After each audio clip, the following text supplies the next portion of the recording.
What's happening in the world right now coming up on NTD News. First, our top stories. House Republicans introducing what they call the most conservative election integrity bill in over 20 years. However, Democrats are strongly opposing the bill. We show you what the two sides have to say. Former President Trump is seeking a delay in the trial over classified documents. His attorneys explain why. Senate leaders debate if Congress can or even should regulate the U.S. Supreme Court. Democrats are dissatisfied with recent Supreme Court decisions. Western leaders gathering at the NATO summit in Lithuania. President Biden reacts to Turkey's U-turn on letting Sweden join NATO.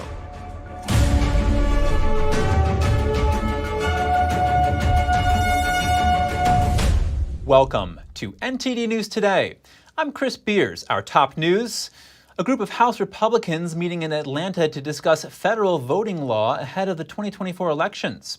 They're introducing what they call America's most conservative election integrity bill in over 20 years. Here's what the bill would do. The Committee on House Administration held a field hearing in Atlanta, Georgia on Monday. Republicans introduced the American Confidence in Elections, or ACE Act. The ACE Act will restore voter confidence in our elections. Wisconsin Representative Brian Stile is the committee's chairman. He says the ACE Act will make it easy to vote and hard to cheat. If passed, the bill would require a photo ID to cast a federal election ballot, bar non-citizens from voting, require annual maintenance of voter rolls, and more. Fighting for election integrity is important, and we're prepared to win. The ACE Act is House Republicans' key election integrity bill. House Republicans chose Georgia to officially introduce the bill to show solidarity with a controversial state voter law Georgia passed in 2021. Democrats at the time made allegations of racism and voter suppression. The backlash went so far that Major League Baseball moved its All-Star game from Atlanta. That cost the local economy over $100 million, according to some reports. At Monday's hearing, Democratic Congressman Joseph Morelli criticized the proposed ACE Act. He says Georgia's voting law from 2021 negatively affected voter turnout among minorities during the 2022 election. There was a dramatic difference in race, nearly 9% higher voter turnout among white voters than non-white, and that is higher than any general election disparity in the past decade. He says the ACE Act will have a similar effect. However, even if the bill passes the GOP-controlled House, it'll most likely fail in the Democrat-held Senate or on the president's desk. Lawyers for former President Trump have asked the court to postpone the trial for the documents case against him. In a filing Monday night, the attorneys cited the upcoming election as a reason to delay the trial. They said proceeding to trial while leading up to a presidential election will create extraordinary challenges in the jury selection process. They added, quote, "The court should therefore withdraw the current order setting trial and postpone any consideration of a new trial date." The Justice Department is asking for a trial in mid-December. A diplomatic win for President Biden as Turkey drops its refusal to let Sweden join NATO. Joining us now is NTD's White House correspondent, Iris Tao. She's in Lithuania's capital, where NATO leaders are gathering today. Iris, what's the latest development there? So the NATO summit here in Vilnius, Lithuania, kicked off today on a relatively positive note. And Turkey last night made a sudden U-turn by now agreeing to support Sweden's bid to join NATO. And that, of course, solves a major headache for both NATO and Sweden, which are trying to strengthen their defense against Russia. But this development only comes after intense lobbying by Western leaders, including President Biden, who last week hosted the Swedish Prime Minister at the White House and just yesterday called the Turkish president. And today, while at the NATO summit, President Biden says he looks forward to an expanded alliance. First time that NATO leaders will meet 31 together, and looking forward to meeting very soon with 32 members, with the addition of Sweden. And the White House at a press conference this morning in Vilnius says that it's now going to move forward with F-16 sales to Turkey, but also stresses that it's not part of any deal. President Biden has been clear and unequivocal for months that he supported the transfer of F-16s to Turkey, that this is in our national interests, and he intends to move forward with that transfer in consultation with Congress. And all this comes as another country, Ukraine, also wants to join NATO. But President Biden made clear last weekend that this would not be the right time, as doing so would mean that the entire NATO would be pulled into the war with Russia. But today the White House added this. Ukraine has further steps to take along its reform path, but allies will send a united positive signal on Ukraine's path to future membership in the alliance. And President Biden is set to meet with Ukrainian President Volodymyr Zelensky on Wednesday on the sidelines of the two-day NATO summit. And in that evening, President Biden is set to make a major speech about America's position on the world stage. As world leaders gather in Lithuania, Ukrainian soldiers on the front line are calling on NATO to invite Kyiv in. They warn it may be the only way to end war with Russia once and for all.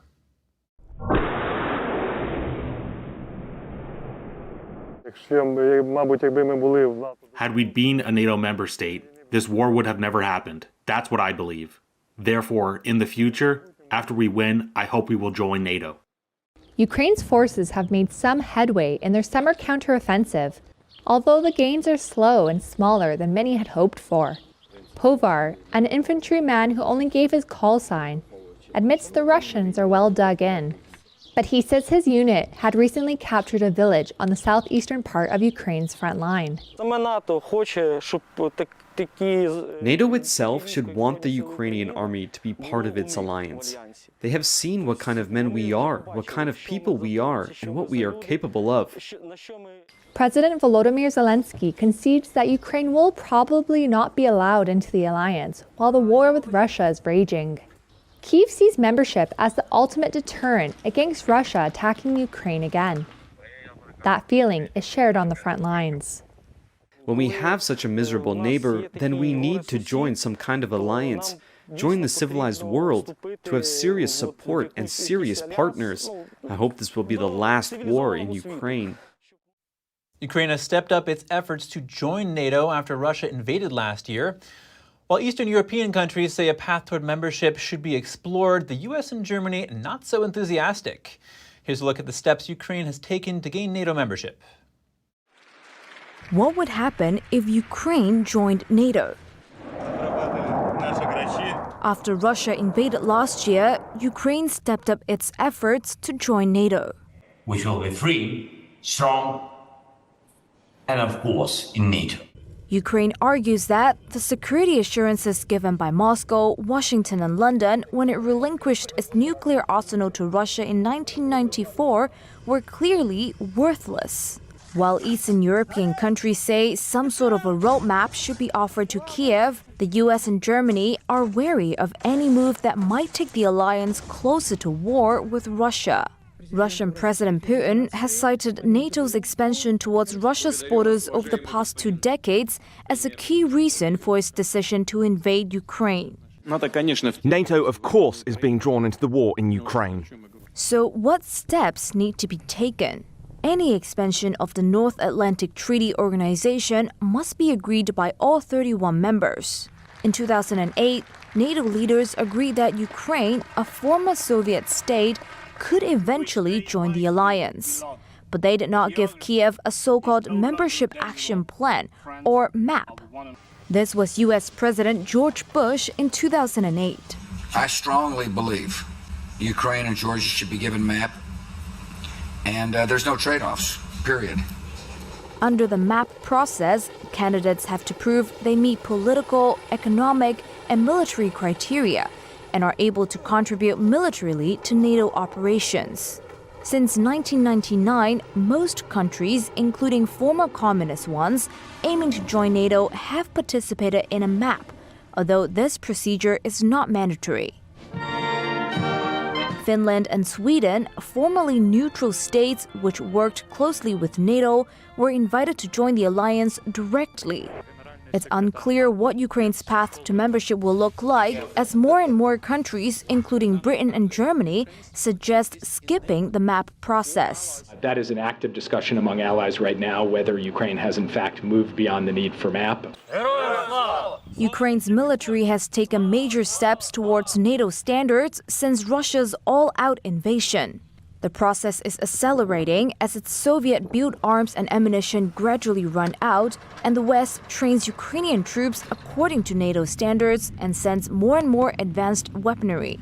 They are now very experienced in the utilization of NATO standard equipment, NATO doctrine, and NATO tactics.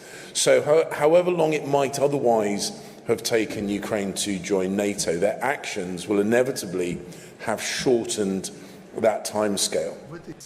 So why is Ukrainian membership so sensitive? A mutual assistance clause lies at the heart of the NATO alliance. It's cited as one of the main reasons why Ukraine cannot join NATO while in conflict with Russia, as this might immediately draw the alliance into an active war. The Kremlin portrays the expansion as evidence of Western hostility to Russia. Western powers deny this, saying the alliance is wholly defensive in nature. Moscow has said it would cause problems for many years to come if Ukraine joined NATO, and has warned of an unspecified response to ensure its security. To explore more about the NATO summit, Sweden's upcoming membership, and Ukraine's bid, I spoke with Colonel John Mills, former director of cybersecurity policy at the DoD.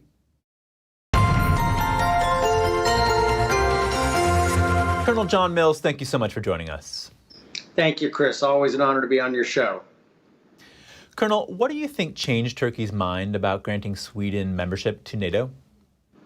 Well, I think Erdogan is a shrewd negotiator, and I'm sure there was a number of things that he pushed for that he probably received as part of the negotiation for allowing Sweden in. I mean, a lot of these things are not publicly advertised, but I'm sure there's a list of things that Erdogan asked for, and it appears that he got. Now, Colonel, President Biden today called the NATO summit in Lithuania historic. It could have major implications for the United States as well as the West more broadly. What's the significance of this summit, and how could it impact the Russia-Ukraine war? Well, it's the optics of the gathering are a statement in itself against Russia. I think Biden and I think much of NATO, even with the conflict in Ukraine, has been distracted from the real issue in the Pacific and worldwide with China. But this also is a message of unity toward China also, this gathering. I think the challenge is expectations and any kind of the discussion of possible Ukrainian membership in NATO I think could be potentially counterproductive. Ukraine has been lobbying to join NATO ahead of the summit for a while now. What would it mean if Ukraine actually does join NATO? Well, see, this is the challenge. It would cross a Russian red line. And we've been very reticent, Obama, Trump, even Biden, reticent about NATO membership. I'm not clear on whether there's been a change in the Biden administration policy on this. Russia has made it clear that is a red line, and I'm not taking sides on this. I'm nonpartisan and agnostic. It is an advance forward that could be perceived as provocative by Russia, and is it necessary? I am not taking sides in the conflict in any way. We want to provide Ukraine with arms so they can defend themselves and make it an equivalent or fair fight. This is a big step forward if that's what's going on. Now, if Russia was provoked, they have a huge nuclear arsenal, the largest in the world. People are really concerned about how Ukraine joining NATO, as well as Sweden and Finland joining NATO, could provoke Russia. What do you think about that? Well, I think that's it. It is Putin has been clear that is a red line for meaning do not cross this. So that would be quite provocative. Right now, we are undergunned in the nuclear arena. We're slightly smaller on strategic warheads, roughly 1,450 deployed versus Russia's roughly 1,600. But there is effectively no treaties in effect at this point in time. Russia is withdrawn, so there are no treaties on nuclear weapons in this world that people are really following. There are non-proliferation treaties. We need to be realistic. People are just not following these treaties. And so it's a grave concern. Russia has moved nuclear weapons into Belarus. Why?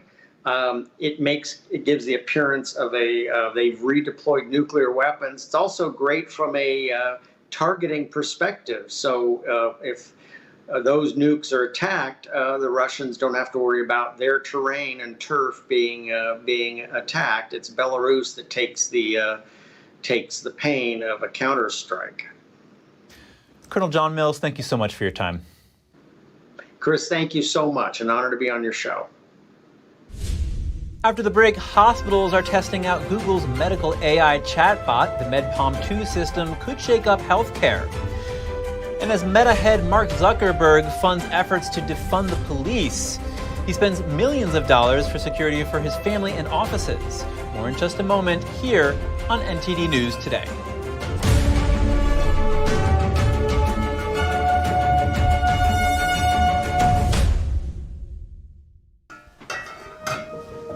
Hey, I told you enough of that.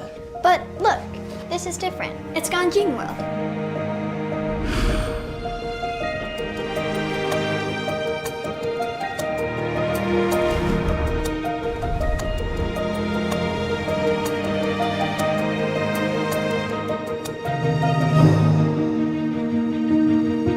Ganjin World. Family-friendly entertainment.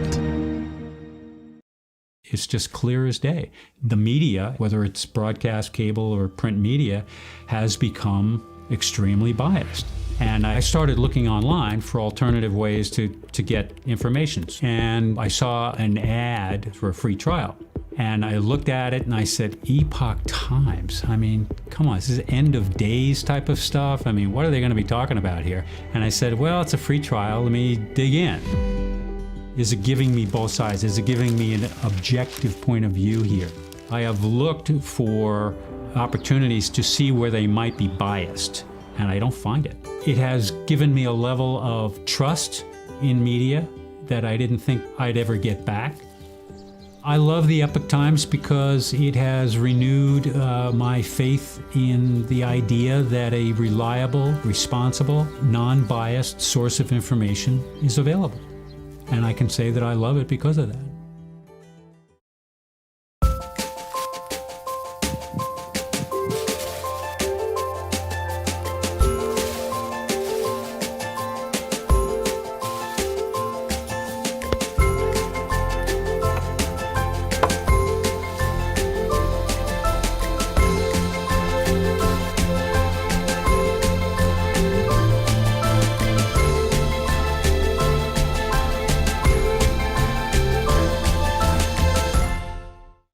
Well, here's a story that seems to be burning up the internet, as it should, I might add. Melanie Bridgewater saved a flag. Have you seen this? What is it? This is your father! It's my father! It's all of our fathers! Mom, you have gone viral. It was just a flag, Senator. It was the start of a movement. This journal is his, as is the harmonica, which is not really a musical instrument at all, but a time machine. With 90% of the voting locations reporting in, we can safely call the Clintonville mayoral election. They made me the mayor, Dad. The federal government has become a haven of career politicians who lust after power and wealth, and I believe that there is a plan in place that will declare the U.S. Constitution null and void.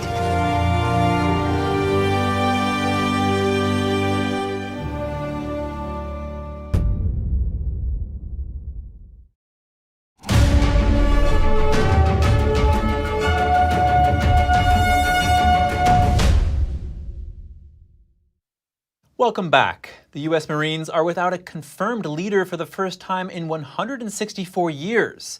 That's after Marine Corps Commandant General David Berger's retirement. I believe that the Marine Corps is in good hands now with General Smith. But Chairman Reed and the Democrats are so concerned Let's vote.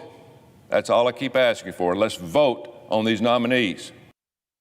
The Marines still have Assistant Commandant General Eric Smith, but the Pentagon is blaming Senator Tuberville for blocking the official confirmation of Smith, along with more than 250 fast-tracked military promotions. Tuberville says he will continue to block them due to the military's abortion policy. Under the new policy, the Pentagon pays for time off and travel for military members to get an abortion if the procedure is not legal in the state where they are stationed.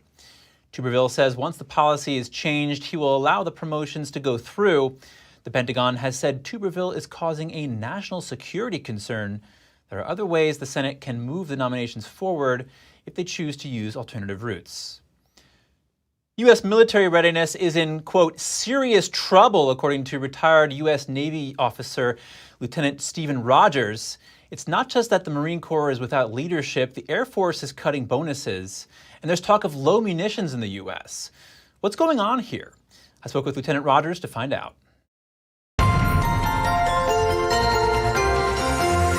Lieutenant Stephen Rogers, thank you for joining us. Pleasure to be here. Thank you. Lieutenant, why is the Marine Corps without a leader for the first time in 100 years? I would say for the first time in 100 years, our government, and particularly in this case the Congress, is using the military as pawns to get other legislation addressed. Now look, Senator Tuberville, I believe he's the individual blocking this over an abortion issue. I support the senator's policy on abortion, but what I do not support, and I believe most Americans do not support, is to link that to the promotion of a commandant of the U.S. Marines, which, by the way, Chris, is having a ripple effect in every rank in the United States Marines, and as well as a very negative effect on the morale and welfare of our troops. And to the sky, the Air Force is suspending personnel moves and bonuses until next year. Is this unusual? Well, it's unusual in this respect, and I've spoken to some people in the Air Force who I know. When you're sending billions and billions of dollars to Ukraine, you seem to have enough money to supply them with the weapons that they are requesting in fighting that war. But why don't you have enough money to give bonuses, to give increases? And by the way, Chris, recruitment in the United States military, let alone the Air Force, is extremely low. They can't get people to join. And now they're picking the pockets, if you will, of those already in. So I would expect early retirements and an even more critical situation regarding manpower shortages, not only in the Air Force, but across the board. You mentioned funding Ukraine. All this that we're talking about comes as President Biden seemingly said in an interview Sunday that the U.S. is low in artillery ammunitions. And several retired military personnel have said that U.S. ammunition in general is running low due to arming Ukraine. What do you make of all this? I'll tell you, Chris, I might be one of the few who don't buy that. I find it hard to believe that we're running low on munitions in Ukraine when we had a Vietnam War, never ran low on munitions, Korean War, World War II. I can't recall any war that we ever ran low on munitions. Saying that, I'm being led to believe that this may be the excuse as to why we're sending those horrific cluster bombs to Ukraine. I think the president revealed something very troubling. I don't believe it, but regardless of what I believe or anyone here believes, our enemy is watching this. Our enemies are seeing what's going on and what he's saying. But I don't believe it at this point. Hopefully, Congress likes hearings. Maybe they'll have another hearing about this and get down to the truth. Given all this, what's the overall state of the U.S. military and military readiness right now? Well, I believe readiness is in serious trouble, primarily because of the inability of the U.S. military, at least for the first time in my lifetime, to attract young people into the services. This woke agenda has devastated the military, has destroyed it. I've spoken to military officers as well as those in the enlisted ranks. When I was in, Chris, I wanted to stay in. I made a career out of it. Now we got young kids going in wanting to get out as fast as they could. So it's having a very, very bad effect. The leadership of the U.S. military has been very, very poor. And look, I believe that whoever becomes president of the United States, first thing they got to do is clean house, get rid of that entire Joint Chiefs of Staff, replace the leadership teams in the military from the Joint Chiefs all the way down to the ranks. Lieutenant Stephen Rogers, thank you again for your time. Chris, thank you very much. From the military to the justice system, Senate leaders from both parties gave opposing views on whether or not Congress should step in and try to regulate the Supreme Court. Sadly, Americans' faith in the judiciary is at an all-time low after the extreme MAGA right captured the Supreme Court. In the last few weeks, this MAGA majority on the court has gutted affirmative action, blocked student debt relief for millions of Americans, and greenlit discrimination against the LGBTQ community. What we're seeing at the Supreme Court is a sickening hypocrisy. Congress has clear authority to oversee the federal judiciary, and that includes making sure that the highest court in the land is held to equally high ethical standards. In response, Washington Democrats offered a fresh example of just how profoundly they misunderstand the court and its role in our government. The president, who has flirted with calls for court packing, warned ominously that a co-equal branch was not a normal court. The Democratic leader, who threatened justices by name from the steps of the court, branded it as MAGA. And this month, the Judiciary Committee will attempt to force the court to restructure itself. Democrats have been unsatisfied with recent decisions by the Supreme Court and have pushed for changes. Calls to put more justices on the Supreme Court have grown. Republicans have objected to such changes. Packing the court would likely lead to favoring Democrat policies in the short term. But President Biden told MSNBC that adding more justices to the court would politicize it in a way that is not healthy. Democrats would most likely need to hold a majority in the Senate, the House, and hold the presidency to expand the court. They would have to add 4 seats to get past the current 6-3 majority of conservatives to liberal justices. Now turning our attention to state politics, a judge yesterday ordered Kansas to stop allowing transgender people to change their gender listed on their driver's licenses. The state's Democratic Governor Laura Kelly and Republican Attorney General Chris Kobach have been at odds over the issue, and the Attorney General filed a lawsuit against officials at the Kansas Department of Revenue. Kobach cited a new law this month that defines a person's sex based on the biological reproductive system identified at birth. He argued that's why people could not change the sex on their driver's license and that any past changes should be reversed. Shawnee County District Court Judge Teresa Watson issued the temporary restraining order on Monday. The order is in effect for 14 days and can be modified by the court. Several hospitals are now testing Google's medical AI chatbot. The service is expected to shake up healthcare. The chatbot is called MedPalm 2. Fox News sources say Google has been testing the chatbot in hospitals since April. A Google researcher was heard saying that the medical chatbot could serve as a healthcare assistant in countries with poor access to doctors. MedPalm 2 is an update of the Palm 2 language model Google announced earlier this year. Emails obtained by the Wall Street Journal show Google is betting on MedPalm 2 to offer better medical advice since Google fed it questions and answers from medical licensing exams. It's not yet known if the program could become a bona fide part of healthcare clinics and research centers. A senior researcher has said the project is still in the early stages. Social media giant Meta, owner of Facebook and Instagram, plans to label government-affiliated accounts on its new Twitter-like platform, Threads. A Meta executive revealed the plan during an Australian inquiry on foreign interference on Tuesday. The disclosure comes less than a week after Meta launched Threads. The site is widely seen as similar to Twitter. Speaking at the Senate inquiry, Meta's head of public policy for Australia said the company was concerned by an Australian proposal. It would give Australia's media regulator the power to fine social media companies over misinformation. Twitter decided earlier this year to stop labeling government-affiliated accounts. It started labeling them in 2020, but that caused an uproar among some public media that didn't like the labels.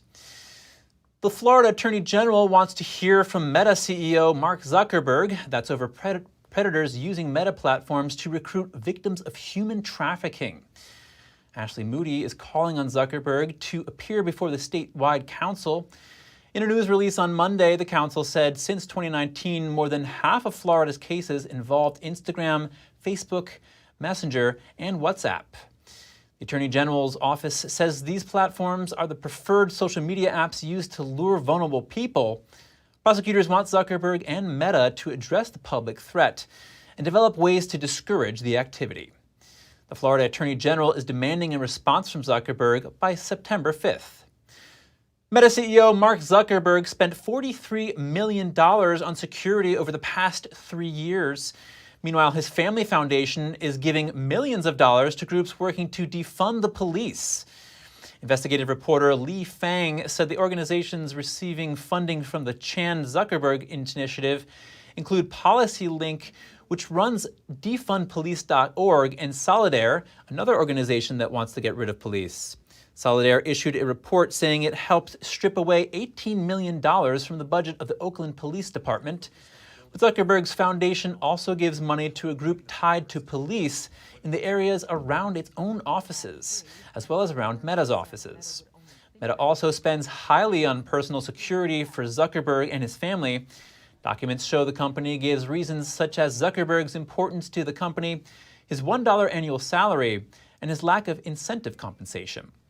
The CEO is allowed to spend the security funds on his jiu-jitsu training and residential improvement. James Lewis, a Massachusetts man who served time for extortion in Tylenol deaths 40 years ago, has been found dead. Cambridge police responded to a call of an unresponsive person in a home Sunday. Shortly after their arrival, James Lewis was declared deceased. In 1982, Lewis sent Johnson & Johnson a letter vowing to stop the deaths by poisoned Tylenol if the company gave him a $1 million payout. He was referring to 7 Chicago area killings that were caused by extra-strength Tylenol capsules that were laced with potassium cyanide. Lewis was jailed for extortion. No one has ever been charged in the killings. Ever been behind on paying your credit card bills on time? Then you likely have incurred late fees that can take a serious bite out of your wallet. The federal government is trying to change that to make it less painful for consumers. The Consumer Financial Protection Bureau has proposed new rules. It's proposing to slash late fees for an average of $41 to $8 per violation. The 100% minimum payment requirement companies can charge would also be reduced to 25%. Consumers would also have a 15-day grace period for people paying late. The banking industry opposes the changes. Bankers say the changes would hurt the industry's bottom line. Small business confidence climbed to a 7-month high in June, according to the National Federation of Independent Business. Its Small Business Optimism Index, released today, shows that pessimism about the economic outlook is diminishing and sales expectations are improving. However, optimism about the business environment is still below the index's 49-year average. The survey showed that small businesses are still concerned about a tight labor market and inflation. Here to break all this down for us is NTD Business's Don Ma. So Don, small business confidence is improving. What does that mean for the economy? Well, Chris, first of all, what we have to understand is that small businesses is really what makes up the U.S. economy. You know, in the news, we frequently hear about how big companies are doing, like Walmart, Apple, Microsoft, but those companies only make up a fraction of the total number of businesses. So what are we talking about here when we talk about small businesses? It's those corner stores or your neighborhood barber or flower shops down the street. And according to the National Federation of Independent Businesses Small Business Optimism Index, it shows that optimism is going up. And what does that mean then? It means they're seeing consumers coming into their stores, they're seeing consumers spend, and that's making them more confident about the future of their business. There are somewhere around 33 million small businesses in the U.S., according to some estimates, and they make up about 99% of all U.S. businesses. So it's significant when optimism is going up because that means they're going to hire more and they're going to invest more money into their businesses, which can create more jobs. And looking at the sentiment of small businesses is very important, not only because they make up a big portion of the economy, but also because they deal with consumers more directly than bigger businesses. So small businesses really has a pulse on the economy. You can argue they have a front row seat. So looking at their sentiment can be a leading economic indicator, and that's important.